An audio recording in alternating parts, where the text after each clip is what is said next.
કાચંડી છે એ જો ખાડામાં પહેલાં ઈંડા એને મેકી દીધા છે અને હવે મોઢું એ ખાડા બાજુ કરીને બેઠી છે, એટલે હવે એને ખાડાને એ બૂરી દેશે માટીથી. જો ખાડામાં જે સફેદ સફેદ દેખાય ને એ ઈંડા છે.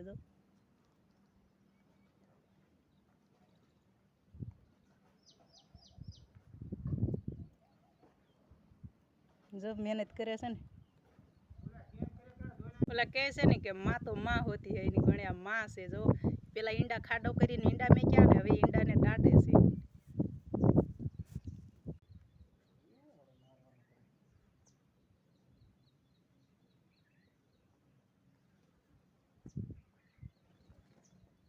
કાંઈક મથે તો છે, એ શું કરે છે એ સમજાતું નથી. ઈંડા હરખા ગોઠવા, હા ઈંડા ગોઠવા હરખા એને જો.